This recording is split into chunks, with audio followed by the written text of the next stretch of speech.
বাংলাদেশের সরকারকে আমাদেরকে বেচা দিছে দুবাই সরকারের কাছে, আমরা বুঝতে পারতেছি না আমরা কেন এতটা অসহায়, আমরা কেন কোনো ধরনের ফ্যাসিলিটি পাইতেছি না। আবুধাবিতে বাংলাদেশি এম্বাসি আছে, দুবাইতে এম্বাসি আছে, এই সংশোধন করতে করতেই আমাদের সময় চলে যায়। এটা কিন্তু আসলে শুধু বাংলাদেশি মানুষরা না, ইন্ডিয়ান, তারপর দিয়ে নেপালি, তারপর দিয়ে মনে করেন যে পাকিস্তানি, বিশেষ করে পাকিস্তানি মানুষ কিন্তু রাস্তায় নামে ভিক্ষা। দুবাইতে পাকিস্তানিদের জন্য কিন্তু ভিসা অনারেবল কিন্তু খুলে দেওয়া হয়েছে। আসসালামু আলাইকুম ওয়া রাহমাতুল্লাহি ওয়া বারাকাতুহু। সম্মানিত দর্শক মণ্ডলী, আপনারা সকলে কেমন আছেন? আশা করি আল্লাহর অশেষ মেহেরবানিতে আপনারা সকলেই ভালো আছেন। সো দুবাই ইনফো নেটওয়ার্ক থেকে আপনাদের সবাইকে জানাচ্ছি স্বাগতম। আমার নাম আব্দুর রাহিম, আমি সংযুক্ত আরব আমিরাত থেকে বলতেছি। তো বন্ধুরা, আজকে গুরুত্বপূর্ণ কিছু বিষয় নিয়ে আলোচনা করব, তাই অবশ্যই সম্পূর্ণ ভিডিও দেখার অনুরোধ রইল। তো বন্ধুরা, বর্তমানে দুবাইয়ের যে পরিস্থিতি, এটা কিন্তু দিনে দিনে আরও খারাপের দিকে যাচ্ছে। আসলে আমরা যে একটা আশায় ছিলাম, আমাদের ভিসাটা আস্তে আস্তে উন্মুক্ত হয়ে যাচ্ছে, এরকম একটা কিন্তু আশায় কিন্তু আমরা ছিলাম। জুন জুলাই মাসে কিন্তু আপনাদের বাংলাদেশ থেকে কিন্তু বাংলাদেশের এম্বাসি থেকে কিন্তু আমাদেরকে জানানো হয়েছিল যে জুন জুলাই মাসের মাঝামাঝি কিন্তু ভিসার যেই দুর্বলতার দিকগুলো, এটি কিন্তু আস্তে আস্তে খুলে যাওয়ার একটা সম্ভাবনা ছিল। তো বর্তমান সিচুয়েশন আরও খারাপের দিকে যাচ্ছে। আরবের ঘরে ভিসা বন্ধ, তারপর দেওয়া হাই প্রফেশন ভিসাগুলো আসলে হচ্ছে না, কিছু কিছু হচ্ছে, সবগুলো হচ্ছে না। আর ট্রান্সফার ভিসা তো দীর্ঘ 2 বছর ধরে আপনার বন্ধ। তো আসলে এই সমস্যার সমাধানগুলো আসলে কে করবে?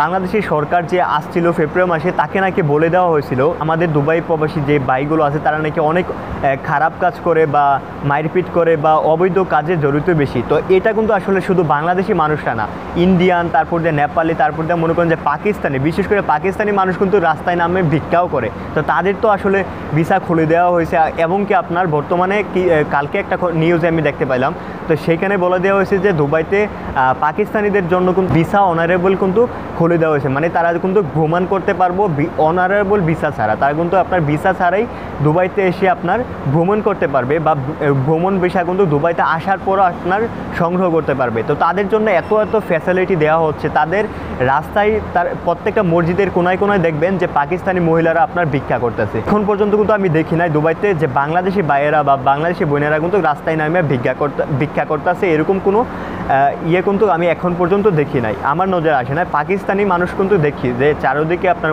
ভিক্ষা করে। তো আসলে বাংলাদেশি মানুষ আসলে কোথায় যাবে? বাংলাদেশের যে এম্বাসি, তারা আসলে কি করতেছে আমার বোধগম্য হয় না। আসলে তাদের কাছে আমরা কি প্রয়োজনে যাই? আমাদের যখন পাসপোর্টের সমস্যা থাকে, পাসপোর্টের নাম পরিবর্তন করা লাগে, এইটা নিয়ে কিন্তু তারা পড়ে আছে।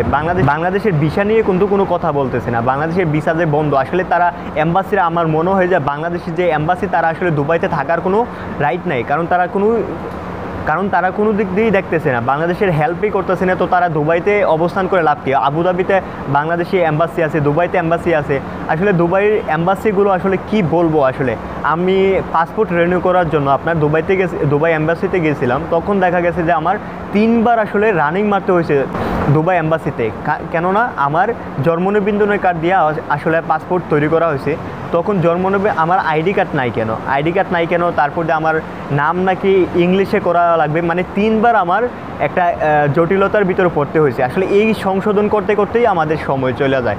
আমরা আসলে কি করব, কোথায় যাব? আমরা আসলে বাংলাদেশের সরকারকে আমাদেরকে বেচা দিছে দুবাই সরকারের কাছে, আমরা বুঝতে পারতেছি না আমরা কেন এতটা অসহায়, আমরা কেন কোনো ধরনের ফ্যাসিলিটি পাইতেছি না।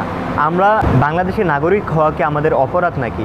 আমরা কি আসলে বাংলাদেশে জন্মগ্রহণ করে ভুল করেছি? এই সমস্যার সমাধান না হওয়া পর্যন্ত আমরা বাংলাদেশের কেউ কিন্তু 1 টাকাও রেমিটেন্স দুবাই থেকে ব্যাংকের মাধ্যমে কেউ পাঠাবো না। সবাই হুন্ডি লাগান, একজনও আপনার ব্যাংকে টাকা পাঠাবেন না। আপনাদের এটা দায়িত্ব, এই ভিডিওটা শেয়ার করে দেবেন যেন অন্য মানুষও দেখতে পারে, বাংলাদেশের এম্বাসি পর্যন্ত পৌঁছায়, যেন এই সমস্যার সমাধান যেন অবসান হয়। তো বন্ধুরা, আজকে এই পর্যন্ত। আল্লাহ হাফেজ। পরবর্তীতে অন্য ভিডিও নিয়ে আসবো। আর আপনারা কী বিষয় নিয়ে ভিডিও চান অবশ্যই আমাকে কমেন্ট করে আপনার মূল্যবান মতামত জানাবেন। তো আজকের ভিডিও এইটুকুই। আল্লাহ হাফেজ, সবাই ভালো থাকবেন।